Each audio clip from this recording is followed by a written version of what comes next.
En los años 90, México vivía una época dorada de la risa. La televisión, el cine y los teatros estaban llenos de rostros que nos hacían olvidar los problemas del día a día. Comediantes que se volvieron parte de nuestra infancia, de nuestras noches en familia, de esas risas que parecían eternas. Pero detrás de cada aplauso había una historia distinta. Historias de gloria y de caída, de fortunas que desaparecieron, de amores que traicionaron, de fama que se apagó con el tiempo. Algunos murieron solos, otros vivieron de prestado, esperando una llamada que nunca llegó. Y aunque sus nombres aún resuenan en la memoria colectiva, pocos saben cómo fue el último acto de sus vidas. Hoy abrimos el telón una vez más para recordar a 10 comediantes mexicanos que marcaron una generación. Hombres y mujeres que nos hicieron reír, pero que también conocieron el lado más cruel del olvido. Porque en el mundo del espectáculo, la fama puede ser tan brillante como fugaz.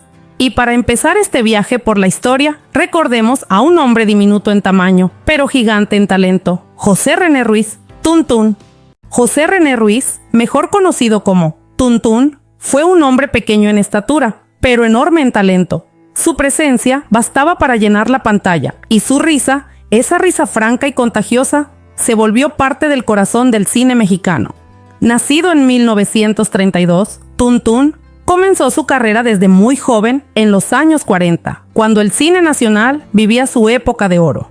Apareció junto a grandes figuras como Germán Valdés, Tintán, su inseparable compañero de aventuras. Juntos protagonizaron películas que aún hoy se recuerdan con cariño: Las locuras de Tintán, El rey del barrio, clásicos que hicieron reír a generaciones enteras. Pero fuera de los reflectores, la historia fue distinta. La fama se apagó. Los contratos se hicieron escasos y las traiciones tocaron a su puerta. Su matrimonio con la bailarina Rocío Hens, que parecía un cuento feliz, terminó convertido en tragedia. Según se cuenta, ella y algunos familiares le arrebataron lo que había ganado con años de esfuerzo.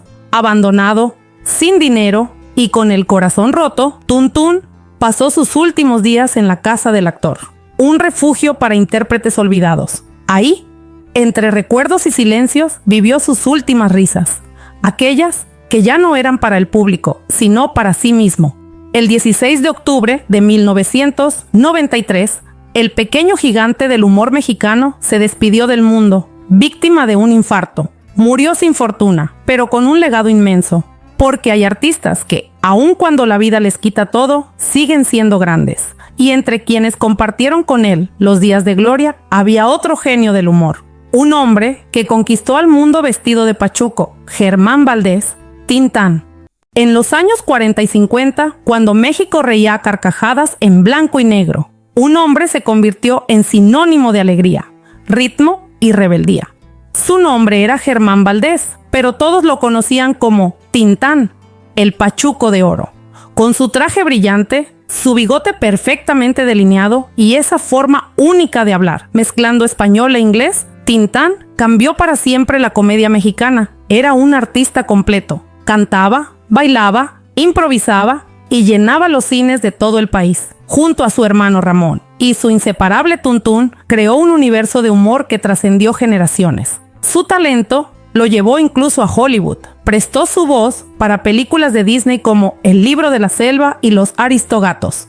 Tintán era amado por el pueblo, pero también perseguido por las deudas. Su generosidad no conocía límites. Prestaba dinero, ayudaba a amigos, gastaba sin pensar en el mañana. Y el mañana llegó demasiado pronto. Entre préstamos, malas inversiones y cheques sin fondo, el ídolo fue perdiendo todo: sus casas, sus lujos, su salud. A finales de los 60, los problemas económicos lo acorralaban y el brillo del pachuco comenzó a desvanecerse. En 1973, con apenas 57 años, Germán Valdés, Tintán, murió víctima de una hepatitis fulminante. Murió con más deudas que bienes, pero con un cariño eterno del público. Porque si algo supo Tintán, fue convertir la pobreza en carcajadas y la tristeza en canción. Y aunque su estrella se apagó, su apellido siguió brillando. En la misma familia Valdés, otro hermano heredó su humor, su carisma y también su destino trágico. Él fue el hombre más querido de la vecindad, Ramón Valdés, Don Ramón. Si hubo un rostro que representó al hombre común, al vecino simpático y soñador que siempre debía la renta, ese fue Ramón Valdés, el eterno don Ramón del Chavo del Ocho. Con su gorra gastada, su camiseta arrugada y su corazón enorme, conquistó a toda América Latina. Era el padre que todos queríamos tener, el amigo que siempre tenía un chiste listo para romper el silencio. Pero fuera de los foros, su vida estaba lejos de ser una comedia. Ramón provenía de una familia de artistas, los mismos Valdés que dieron vida a Tintán y a El Loco Valdés.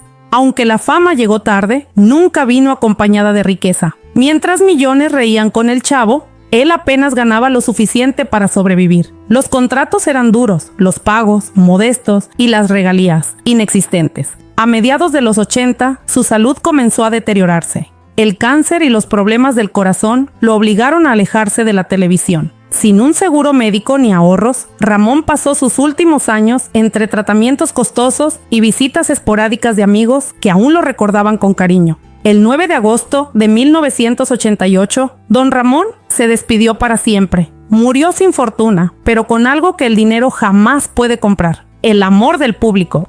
Porque aunque en la ficción debía la renta, en la vida real dejó una deuda impagable de cariño y admiración. Y mientras el pueblo lloraba su partida, otro de los hermanos Valdés seguía haciendo reír con su locura inigualable. El último de la dinastía del humor, Manuel el Loco Valdés. Si Tintán fue el carisma y don Ramón la ternura, Manuel el Loco Valdés fue la pura chispa de la locura. Irreverente, carismático y completamente impredecible, fue el más excéntrico de los hermanos Valdés. Durante más de 5 décadas, llenó la televisión mexicana de risas, gestos y ocurrencias imposibles de olvidar. El Loco era un artista nato. Podía hacer reír sin decir una palabra, solo con una mirada o un movimiento de ceja. En los años 60 y 70, su fama alcanzó niveles gigantescos. Fue el alma de programas como Operación Jaja, Ensalada de Locos y decenas de shows que marcaron época. Pero, como muchas estrellas, su vida detrás de cámaras fue una montaña rusa. Su carácter libre y su pasión por la fiesta lo llevaron a gastar fortunas enteras en noches interminables. Durante décadas dejó sin pagar impuestos, acumuló deudas y perdió gran parte de lo que alguna vez tuvo. El mismo Manuel lo decía con humor: gané millones, pero me los gasté todos, y feliz porque los disfruté. En sus últimos años, la salud le pasó factura. El cáncer de páncreas lo debilitó y sus recursos apenas alcanzaban para cubrir los tratamientos. Murió el 28 de agosto de 2020, a los 89 años, rodeado de familia y recuerdos, pero con la cuenta vacía. Aún así, su espíritu bromista nunca se apagó. Hasta el final, el Loco siguió haciendo lo que mejor sabía: reírse de la vida. Y mientras el último Valdés se despedía, otro rostro muy distinto se preparaba para entrar en escena. Un hombre alto, elegante y con una flor en la mano, que enseñó que hasta el amor podía ser cómico. Rubén Aguirre, el profesor Girafales. Con su porte elegante, su voz profunda y esa flor que siempre llevaba en la mano, Rubén Aguirre se convirtió en uno de los personajes más queridos de la televisión mexicana. El público lo conoció como el profesor Girafales, el maestro que llegaba con un ta y que hacía suspirar a doña Florinda en cada episodio del Chavo del Ocho. Detrás de ese gesto educado y esa sonrisa impecable, había un hombre disciplinado, amante de su oficio y orgulloso de su trabajo. Durante los años 70 y 80, Aguirre fue símbolo de respeto, cultura y humor blanco, llevando alegría no solo a México, sino a toda Latinoamérica. Pero la fama, como suele pasar, no garantizó estabilidad. En 2007, un accidente automovilístico cambió su vida para siempre. Sufrió lesiones graves en la columna y con ellas llegaron los gastos médicos que devoraron sus ahorros. Las presentaciones se volvieron imposibles y los contratos escasos. Con el paso de los años, su salud empeoró. Diabetes, cálculos renales, problemas respiratorios y una batalla constante contra las deudas. A pesar de haber hecho reír a millones, Rubén Aguirre terminó viviendo de manera modesta en Puerto Vallarta, reclamando sin éxito el apoyo que la Asociación Nacional de Actores le había prometido. El 17 de junio de 2016, el querido profesor Girafales, falleció a los 82 años, víctima de complicaciones pulmonares. Murió rodeado de amor, pero sin la estabilidad económica que merecía. Aún así, su imagen sigue viva en cada repetición, en cada niño que sonríe al escucharlo decir, ta ta ta ta, Doña Florinda. Y si su despedida fue triste, la del siguiente artista fue aún más dolorosa, porque detrás de su maquillaje colorido se escondía una historia de soledad. Ricardo González, Cepillín, su cara pintada de blanco, su sonrisa dibujada en negro y rojo, y esa voz dulce que acompañó a millones de niños. Así recordamos a Ricardo González, el inolvidable Cepillín, el payasito de la tele. Antes de la fama, fue dentista, y fue precisamente en su consultorio donde comenzó todo. Para tranquilizar a los pequeños pacientes, se pintaba el rostro y contaba chistes. Nadie imaginaba que ese gesto sencillo lo llevaría a convertirse en uno de los personajes más entrañables del entretenimiento mexicano. En los años 70, su programa, El Show de Cepillín, rompió récords de audiencia. Era educativo, alegre y familiar. Cepillín cantaba, bailaba y enseñaba valores, convirtiéndose en ídolo de toda una generación. Grabó más de 20 discos, vendió millones de copias y llenó estadios como si fuera una estrella de rock. Pero detrás del maquillaje, la realidad era muy distinta. La fama vino acompañada de gastos, malas inversiones y administraciones equivocadas. El propio Cepillín confesó alguna vez, tuve todo, pero no supe conservarlo. Los años pasaron, los contratos se fueron y las deudas llegaron. Sus problemas de salud se agravaron, operaciones, dolores de columna y finalmente un cáncer que lo obligó a despedirse de los escenarios. El 8 de marzo de 2021, el payaso que hizo reír a los niños de toda América Latina falleció a los 75 años. Murió con el corazón cansado, pero con el alma llena de amor. Porque aunque la vida le quitó el brillo, su risa sigue viva en cada recuerdo, en cada canción que dice, en la feria de Cepillín. Y si él fue el payaso más querido, la siguiente protagonista fue la dama que reinó en el humor y perdió su corona entre las cartas del azar, Fanny Kaufman, Vitola. En los años 50, el cine mexicano tenía una reina. No llevaba corona ni trono, pero sí un carisma que llenaba cada sala donde aparecía. Su nombre era Fanny Kaufman, aunque todos la conocían como Vitola. Nacida en Canadá y nacionalizada mexicana, Vitola llegó al país buscando una oportunidad y encontró la gloria. Su figura alargada, su risa contagiosa y su estilo elegante la hicieron única. Fue compañera de escena de los grandes, entre ellos Tintán, y durante décadas fue considerada la dama del humor blanco. Actuó en casi 40 películas y conquistó a un público que la adoraba por su talento y su delicadeza. Pero el brillo, como tantas veces, no duró para siempre. Fuera de los reflectores, Vitola escondía una pasión peligrosa: el juego. El póker y los casinos se convirtieron en su refugio y en su ruina. Con el paso del tiempo, las cartas le ganaron la batalla. Perdió casas, joyas, ahorros y finalmente la estabilidad que había construido con tanto esfuerzo. De aquella mujer glamorosa solo quedó la memoria. Los escenarios dejaron de llamarla y los amigos se fueron marchando uno a uno. En los últimos años vivió retirada, en soledad, lejos de la fama que alguna vez la acompañó.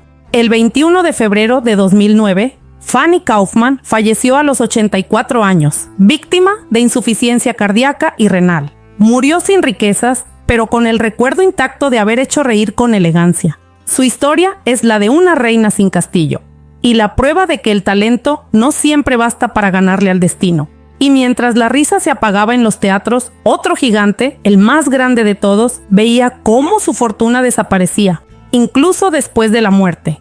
Mario Moreno, Cantinflas. Hablar de la comedia mexicana sin mencionar a Mario Moreno Cantinflas sería como hablar del cielo sin nombrar al sol. Fue el ídolo de toda una generación, el hombre que convirtió el habla popular en arte y la confusión en sabiduría. El mimo de México, como lo llamó la prensa internacional. Con su sombrero ladeado, su pañuelo al cuello y su paso ligero, Cantinflas se convirtió en un símbolo nacional. Filmó más de 50 películas, conquistó Hollywood con La Vuelta al Mundo en 80 días y fue comparado con Charles Chaplin, quien llegó a decir de él, es el mejor comediante del mundo. Durante décadas, acumuló fama, fortuna y respeto. Tenía hoteles, ranchos, casas y una fortuna valuada en millones de dólares. Parecía intocable, eterno, pero la muerte, como siempre, cambió el guión. Cuando Cantinflas falleció en 1993, su familia esperaba heredar un imperio y encontró apenas 13,000 pesos en sus cuentas. Lo que alguna vez fue una fortuna desapareció entre pleitos, fraudes y disputas legales que hasta hoy siguen sin resolverse. La maldición de la herencia Cantinflas se volvió leyenda. Conflictos familiares, demandas interminables y un misterio que aún divide a su descendencia. El hombre que hizo reír al mundo terminó envuelto en silencio, víctima de la codicia ajena y de su propio legado. Pero ni las deudas ni los pleitos pudieron borrar su huella, porque Cantinflas no solo fue un comediante, fue un espejo del pueblo, un filósofo disfrazado de payaso. Y así, entre risas que se apagaron y fortunas que se esfumaron, la historia de estos artistas nos deja una última lección, la más triste, pero también la más humana: la risa. Esa chispa que ilumina la vida, que hace olvidar las penas, que nos une aunque no hablemos el mismo idioma. Gracias a ella, estos comediantes fueron inmortales por un momento. Hicieron que millones sonrieran, que generaciones enteras crecieran frente a la pantalla, riendo con ellos sin imaginar el precio que pagarían fuera de escena. José René Ruiz, Tuntún, murió solo en un asilo. Tintán perdió sus casas, su salud y su gloria. Don Ramón nos dejó sin un peso, pero con un amor eterno. El Loco Valdés rió hasta el final, aunque las deudas lo siguieran. El profesor Girafales enseñó su última lección desde la cama de un hospital. Cepillín se despidió entre canciones infantiles y facturas impagables. Vitola apostó su fortuna y perdió todo. Y Cantinflas, ni muerto, pudo escapar de los pleitos y la avaricia. Sus historias parecen diferentes, pero todas comparten el mismo destino: el brillo, la caída y el olvido. Porque en el mundo del espectáculo, la fama es como un fuego, brilla intensamente, pero quema todo lo que toca. Aún así, cada vez que encendemos la televisión y escuchamos una carcajada vieja, ellos vuelven a vivir. En sus películas, en sus frases, en ese humor que sigue siendo refugio y memoria. Tal vez la risa no los salvó del olvido, pero los convirtió en algo que pocos logran ser: eternos.